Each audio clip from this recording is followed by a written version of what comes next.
My daughter blocked me after the divorce, without hearing my side of the story. Now, 8 years later, she contacted me to claim my inheritance. I am 54, divorced from my 48-year-old wife for 8 years. My 28-year-old daughter cut all contact with me, choosing her mother's side without even asking how I felt. Although my divorce was nearly a decade ago, it took me a long time to accept how things unfolded and reconcile with my life. This was partly because my ex-wife tried to completely destroy my reputation, but mainly because I genuinely loved my daughter, and being entirely excluded from her life was harder than anything else.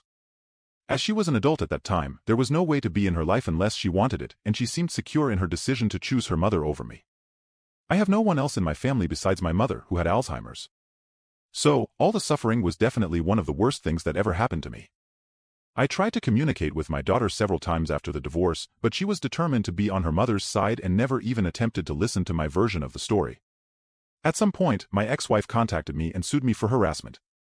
It was clear to me that if I didn't leave my daughter alone and stopped contacting her, I would face legal consequences. I spent the last 8 years taking care of my mother, focusing on my career, having some casual relationships here and there, but I feel like I can't fully trust another person after my divorce. Anyway, this has been my life for almost a decade. I apologize if I seem skeptical. The reason I'm writing this message is that my daughter recently contacted me after all this time. I felt elated and thought she finally came to her senses, understanding that the divorce wasn't solely my fault. It was comforting, especially because my mother recently passed away and I've been dealing with that grief alone. I was longing for some family comfort, so my daughter got in touch a few months after my mother's death.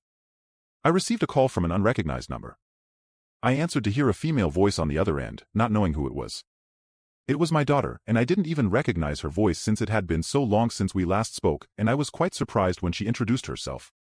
She said she saw on Facebook that her grandmother had passed away and wanted to know how I was. I was taken aback. I didn't even know she followed me online, and I found it sweet of her. I thanked her for calling and told her I was okay, besides expressing how much I missed her. We chatted a bit, and she mentioned that if I wanted to meet and really catch up in person instead of over the phone, she would like that. I was extremely happy and agreed immediately. We agreed to meet at my house over the weekend. I was genuinely excited to see her again after all these years, so I'm writing this message to share my excitement with whoever is reading, hoping that we can rebuild our relationship or at least get to know each other better. My daughter came to dinner because she wanted to cook for me. I was nervous and excited. When I opened the door for the first time, I simply didn't recognize her because it had been almost a decade since I last saw her, and she was just a child. We started talking, although it was a bit awkward at first. I think we both opened up after a while. She told me about her life and work. I told her about my life after dinner, and we finally acknowledged the elephant in the room. I asked her why she never cared to hear my side during the divorce. She automatically chose her mother. I admit her mother was more present as a mother because she was a homemaker, and at that time I worked in construction with long hours. Despite that, I always tried to dedicate as much time as possible to my daughter.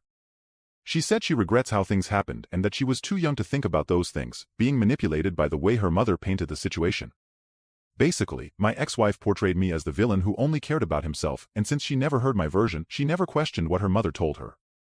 We talked a bit more about that, and things were going well until she finally revealed why she was there. We had already talked for hours at that point. When I asked her why she contacted me after all these years, she seemed a bit uncomfortable. I told her she could be honest with me. So, she said she had actually been following my life on Facebook, and when she found out her grandmother had passed away, she thought lawyers would contact her about the inheritance. Not hearing any news, she decided to contact me personally. She said she wanted to give me some time to grieve but also mentioned that she recently got engaged and really needed money to help with wedding expenses. It was like a punch in the stomach.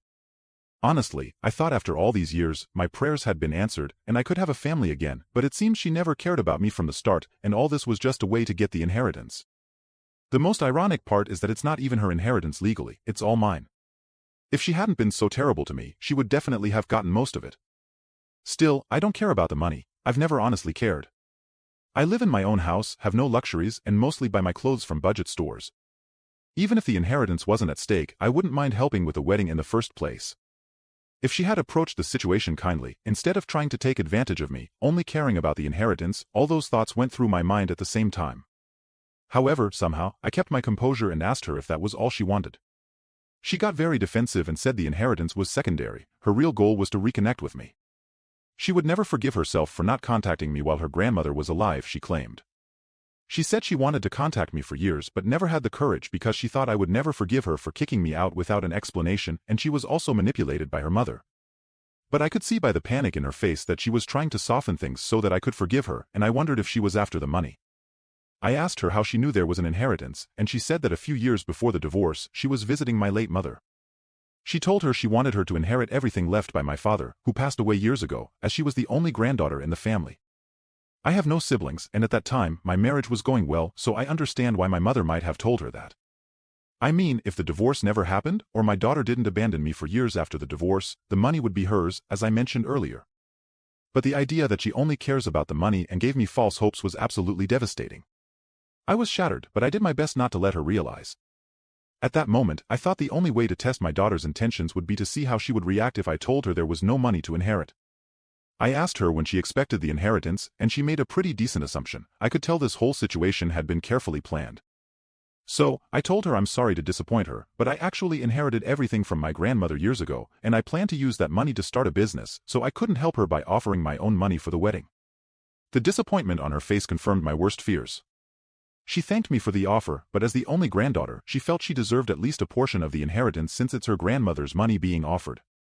I told her I would have liked to help her, but my decision was final, and there was nothing I could do for her if she wasn't satisfied with the money I was offering. She got completely red in the face and started visibly getting irritated. She told me again to reconsider my decision, but I reiterated that I would follow what seemed right to me, and that's when she showed her true colors and said something that confirmed all my doubts about her true intentions. She told me I should have known I would always be the selfish person her mother said I was and that she was glad I was alone in life. I looked at her with barely concealed disgust. Her words were painful, but at that moment, I knew what to expect. I just didn't expect it to be so brutally honest so quickly. That's it. She started saying something else, but I interrupted before she could speak. You can now check if there's a part 2 by pressing share and more.